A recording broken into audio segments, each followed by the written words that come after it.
Welcome to Sherman Park. My name is John Franklin Hay. I direct Near East Area Renewal, NEAR. We are a nonprofit, community-based organization that works on community development across the Near East Side. And it's been our privilege to work with Near East Side neighbors and citywide stakeholders over the past 12 months, utilizing an EPA area-wide planning grant to cast a new vision for this site, to cast a new vision for Sherman Park. This has been the site of RCA. RCA headquarters were here. All of Elvis's records were pressed here. There were 8,000 jobs located on this 50-acre site. In the mid-1990s, RCA shipped its last jobs to Juarez, Mexico, and there were some attempts at reuse of this site, but ultimately every building on this property has come down. And this is a contaminated site. They left behind industrial contamination, which is being dealt with and will need to continue to be dealt with. This has been a site for crime and issues in this community for a long time. But for the past 12 months, we've been trying to envision something different. And we have had over 250 voices, neighbors, citywide stakeholders, experts, people who just want to know and who really care about this place, to speak into this plan. And we are going to present this plan to our mayor this afternoon and to ask him to comment on the plan, comment on the city's commitment to this. We'll also hear from our DMD director, Emily Mack, from our city county councilor, Blake Johnson, from Develop Indy director, Ian Nicolini, from our EPA representative, Lauren Combs, and then ultimately from Matt Roof, who is with Ratio Design, who has led a team that has guided us in this process of planning. It's taken engineering, it's taken market study, it's taken environmental analysis, it's taken a lot of strategic thinking to put this plan together. The plan lives online at shermanparkplan.com. It's a thick document here, but we want you to go online and take a look at it, read it. We've had good public comment on it. We're pleased to present it to the community just now. And at this point in time, I would like to invite our mayor, Mayor Joe Hogsett, if you would come. I'd like to present this plan to you and to say we are proud of this plan and we hope that the city will embrace it and put it into place, and as we've cast a vision to make it reality. Thank you very much.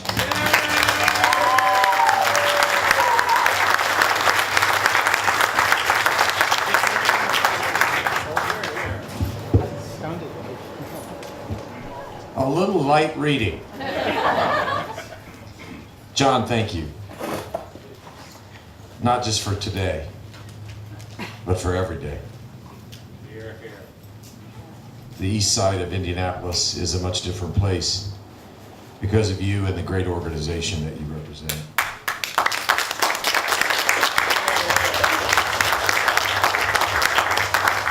So John is right, we have a lot of people on the program, and I'll try to keep it brief. You know that's difficult for me. Last year, really, was it last year when we were down on the other end of this property? Amidst ongoing efforts to revitalize this unused and abandoned place in our city, the long vacant RCA Thompson Consumer Electronics plant that had darkened this lot, abandoned, was finally demolished in its entirety. Thanks in part to a grant from the EPA, our city was in a position to finally move forward in cleaning up and redeveloping these dilapidated parcels of land. As John said, I remember the size and the scope of that plant and the 8,000 people who were gainfully employed by it. And yet, think of the potential. Something that was debilitating to this side of our city. something that was abandoned and forgotten. Now, the promise that it presents. And after the EPA area-wide planning process, we are looking at these, and I look forward to studying the redevelopment options, bringing together a mixture of residential, commercial, green space, maker space, and most importantly, perhaps, industrial space that historically has been so familiar to this area. The intersection of Michigan and Sherman will soon be more vital than ever. Here, here. And that's a reason for celebration.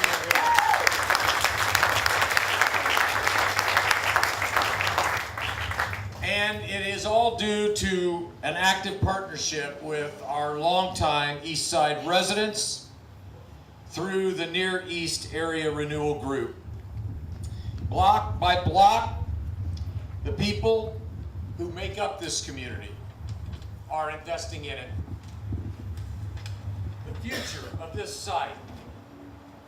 They are investing in this neighborhood like never before.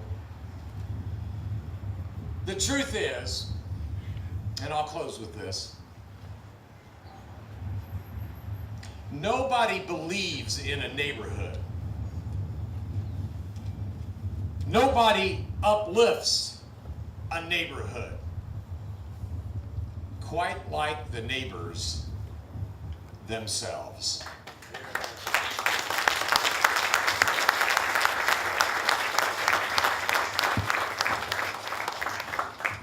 So permit me to introduce one of those neighbors, uplifting and believing in the promise that this brings. One of your neighbors, your city county councilor, Blake Johnson. Here, here.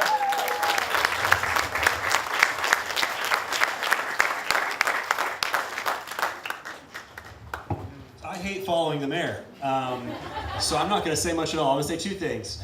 I've heard John use the word redemption when it comes to this area, and I think that's extremely fitting. You talk about a place that was an economic hub that fell into kind of plight, and today we're talking about the plan forward that really does not just redeem this site, but redeem the character and integrity of this neighborhood as a whole, and I think that's something to be truly commended. The second thing I just want to say is that as a city council, I don't know how much you know about the Indianapolis City Council and our members, but sometimes we get in trouble for being too involved in something.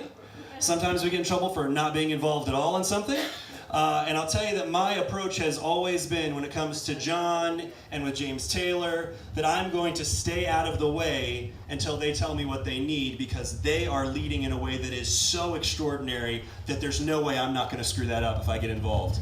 So I just want to say to John and the team that I've never woken up on the east side and thinking we were in real trouble, because I know folks like you and James Taylor and Joe are back here really working hard with us, and the partnerships we're building are transformative. So the news may not always cover the good stuff happening on the east side, but this is a place that's worth living in, worth believing in, and worth fighting for, and I'm extraordinarily excited about the plan that we're going to be moving forward. Thank you very much.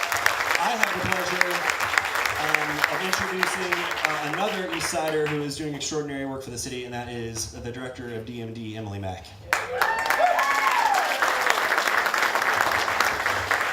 Well, thank you, Councilor Johnson and Mayor Hogsett, and good afternoon, everyone.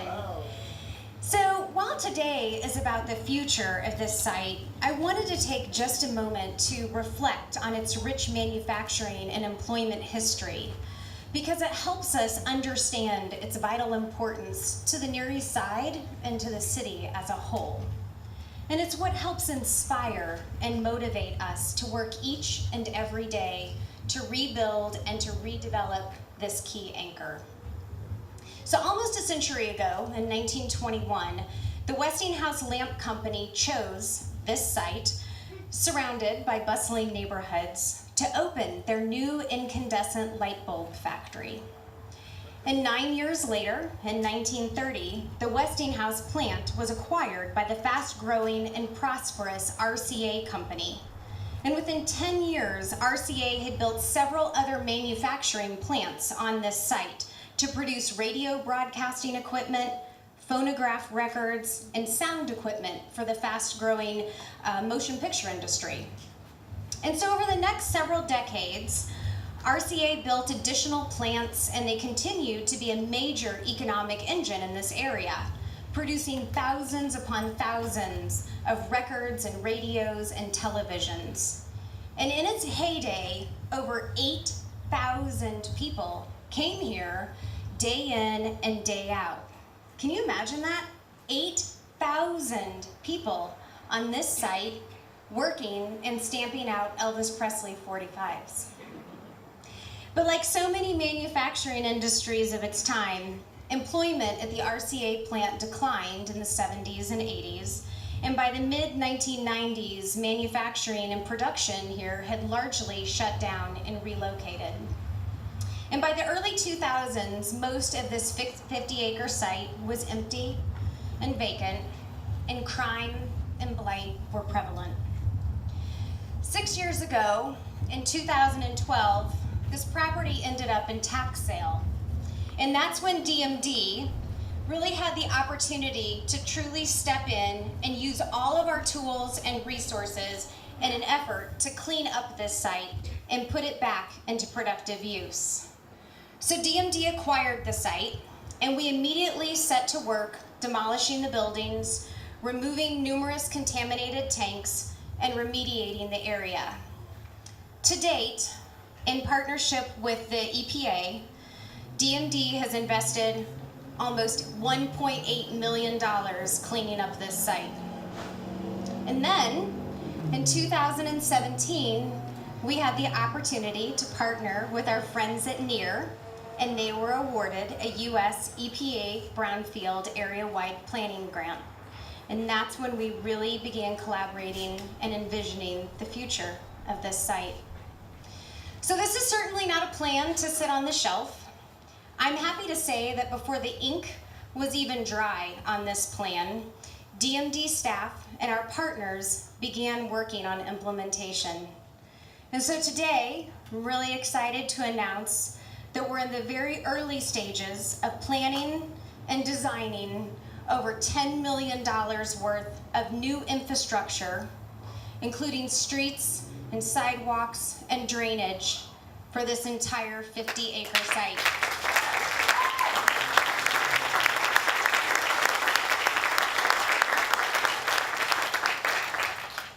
Today's unveiling marks the beginning of a reawakening and a revival of this area.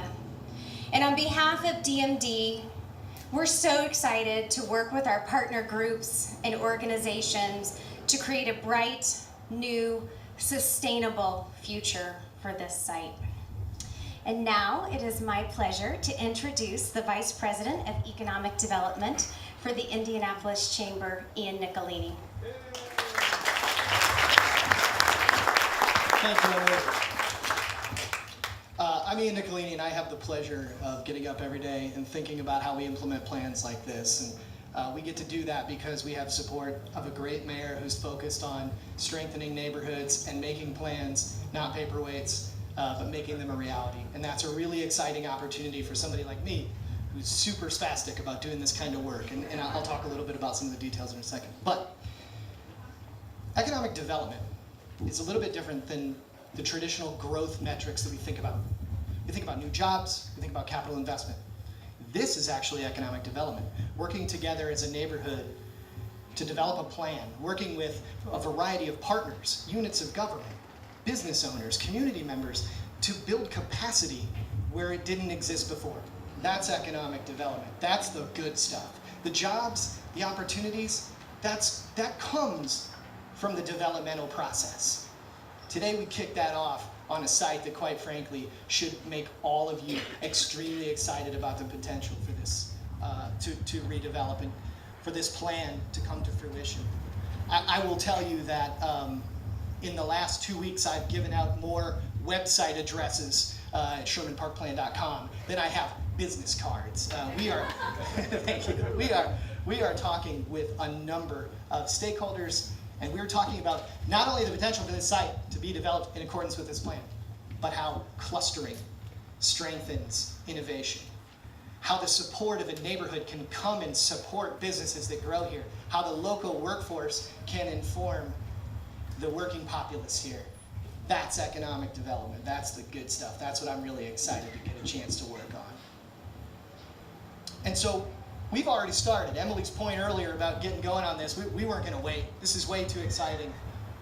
We have too many partners engaged in this, but there is one who we really need to make sure that we recognize, because they helped us not only technically with this process, but they resourced this up. And it's my pleasure to introduce Lauren Coombs, the Region 5 Coordinator for the United States Environmental Protection Agency.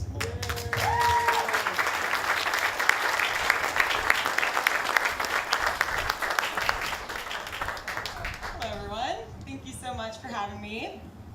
As mentioned, my name is Lauren Coombs, and I'm the project officer for the area-wide planning grant here at NEAR and John.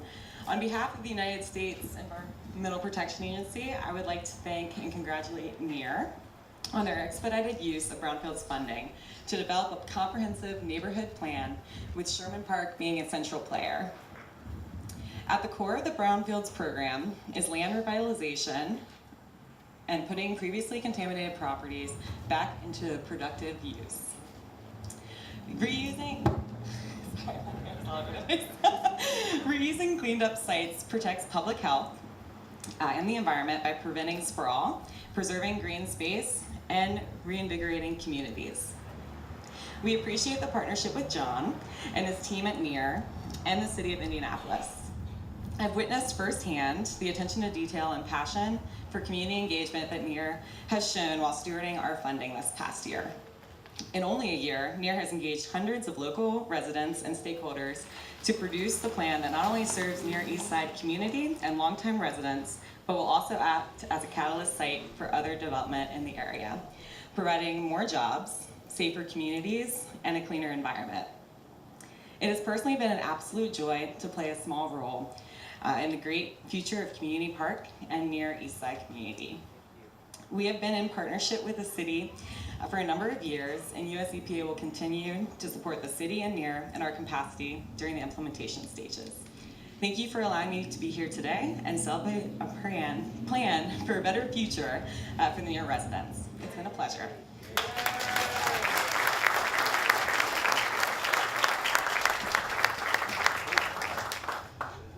Thank you, Lauren. I'm Matt Roof with Ratio, and I want to recognize some of the team members.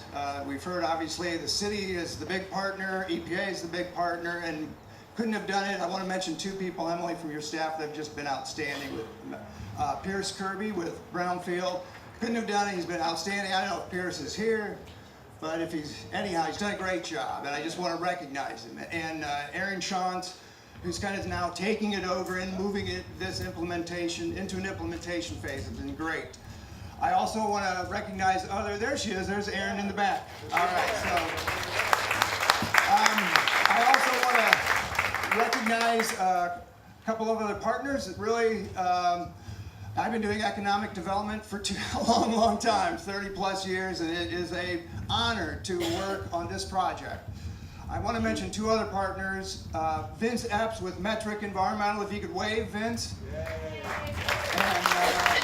also Sam Weber from VS Engineer. Where are you, Sam? Good wave, wave. These two folks have been really critical to the engineering and scientific aspects of the plan that's in here. I'm going to try to take a few moments before the next storm comes through and just hit the highlights. And then as we have time afterwards, Vince, myself, Sam will take questions. The other person I want to make sure I recognize, because if you go to Sherman Park Plan and why it looks so good, Andrea Hayden with Ratio, if you could wait. Andrea does a great job with our marketing and our public outreach, and this was a big public outreach part, and the plan came together. I want to, if I don't know all the members from the steering committee who are here, but I know a few are. If you're a steering committee, could you raise your hand if you're on the steering committee? Just wave. So there you go. Those are some of the key people that have been a part of this process from the get-go.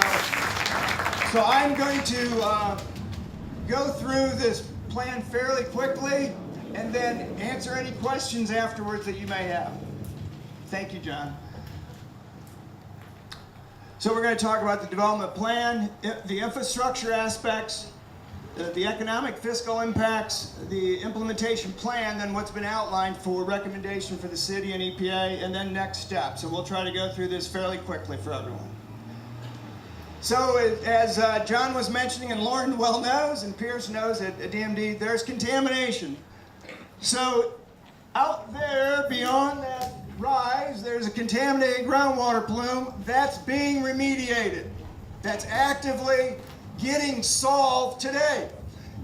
We're not there yet. It's probably got, I think, Vince and others, and EPA concur, and Pierce, probably another couple years of remediation, but I wanted you to know where that plume is. So it's out over by the railroad tracks, and that's kind of a challenge for the immediate development, but long term, it's going to get resolved, and that's the path that we're on right now. So just know that it's out there, and it's a challenge to work around, but I think we've tried to create some strategies to do that. I want to emphasize again, I cannot emphasize enough, the incredible residential neighborhood capacity here in Rivley Park, Tuxedo, Hollywood, Inglewood, the partners that have come to be at the community meetings, who came out on snowy nights, on rainy days when we needed people to comment on ideas and thoughts. So what you see in this plan is really a combination of a lot of technical research, but a lot of input from the steering committee and the neighborhood residents themselves.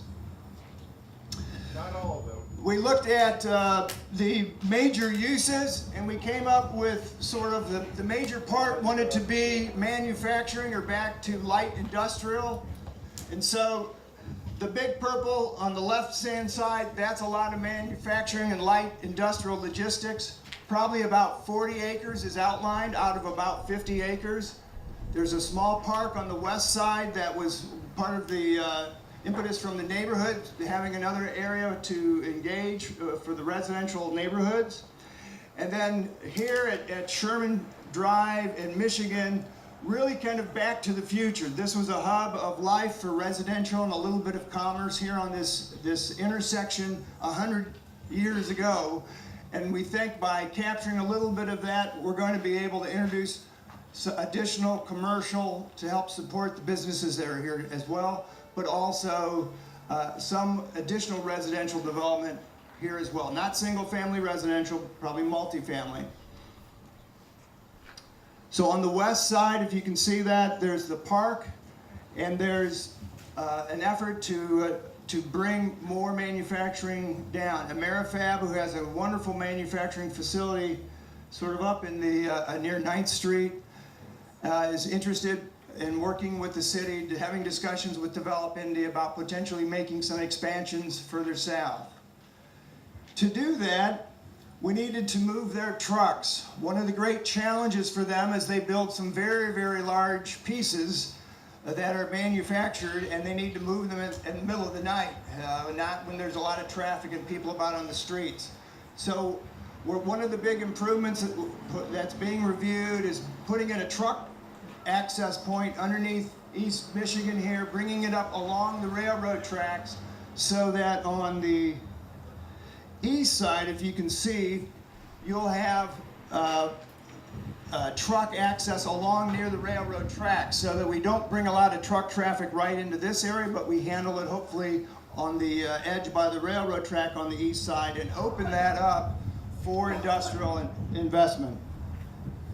So overall, the plan also brings, it's hard to see on here, but a greenway from the park on the west side under a small underpass, bringing it into the center of the area with the idea of a component here that mixes business with the neighborhood. So there would be maybe a learning center or a workforce center so that businesses could have training on site. A little bit of commercial development here on the corner, but with a little bit of multifamily residential to strengthen this hub here at Sherman and East Michigan. So we mentioned the the truck route coming down and underneath Michigan, then coming along the east edge of the railroad track to 9th Street. There's detention for stormwater. We'd be opening it up, bringing in some streets off of Sherman and then down to Michigan to create this little residential hub here on the corner of the neighborhood, if you will, to connect it back with the neighborhood. The purple area that you see, if you can see that, that is the area of the covenant not to sue area. That is where the water plume, the remediation is now taking place. So it's going to take about at least another couple years before that's going to be probably cleaned up. So we're recommending work around that area for now. Stay out of that. It's kind of a just no touch zone until that gets remediated and cleared up. So we're hoping that's going to be, that continues to move forward. So the plan outlines some of that. So it's always a guessing game. It's going to take time to get projects online and in practice. But if the investments occur based on the growth that's possible with the acreage out here, one of the things when we talk to urban industrial developers and folks that work with them is that you can't find a lot of 5,000 to 25,000 square foot facilities in the central city right now. That's new space that's set up to go. And so we really think, being located in the central part of the city, there is great interest from developers looking at Sherman Park for multiple building sites.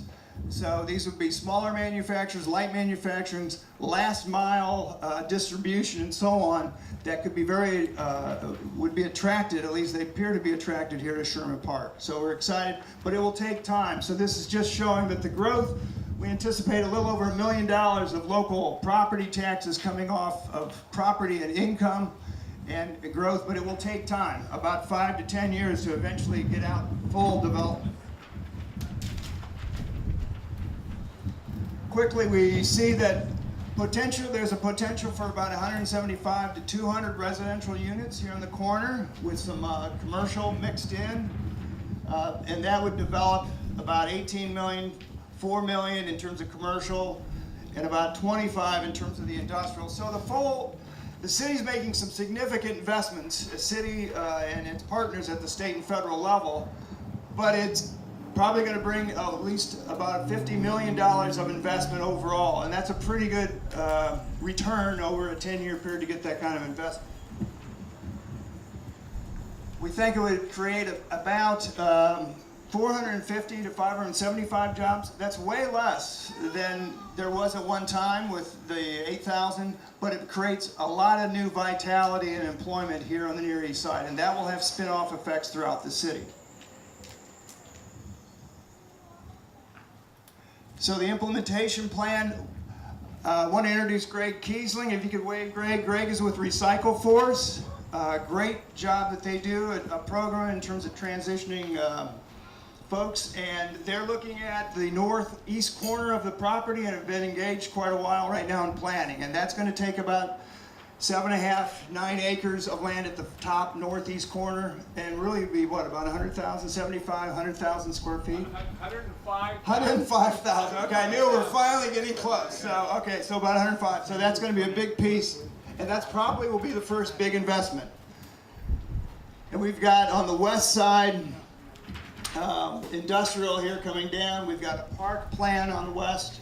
Again, here's the covenant not to sue area in the middle. We're trying to stay out of that area, but we think this area that we're standing in right now today could be developed. It's environmentally clean. These are former residential lots and a parking lot. I mean, the homes were here years ago, but then eventually evolved into parking lots in the 60s and 70s. This is clean ground we're standing on and could be transformed fairly quickly. I know there are developers very interested, and Emily is probably taking some calls on that. So we're excited about the timeline. It's probably going to take a couple years to get things really moving in terms of some major development beyond Recycle Force and potentially this corner here that we're at. But eventually those things will occur. I want to emphasize, it's not all the cities building partnerships with a lot of funds besides the EPA's brownfields while we're here today, but also the city's working with the U.S. Department of Commerce, EDA grants, so there's a lot of partnerships that the city's created. Finally, we want to just check off the boxes. We've got the draft plan out there. We've received good comment. EPA, we're working through the remediation is ongoing, but we think within a 2-year window, the remediation should be successful on that groundwater contamination.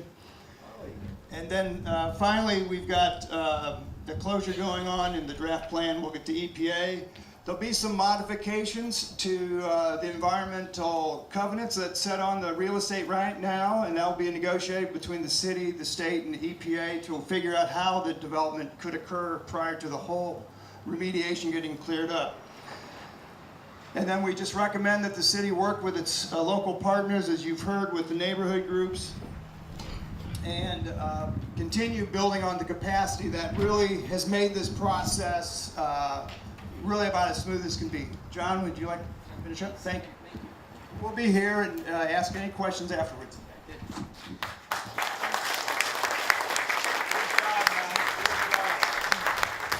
Thanks, Matt. Thanks for your work on this. Again, this concludes the presentation.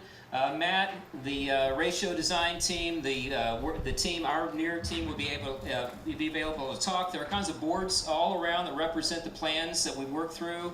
Again, I want to recognize everybody that served on the steering committee and all the neighbors and folks that participated in our 6 public gathering meetings over the course of the past 12 months.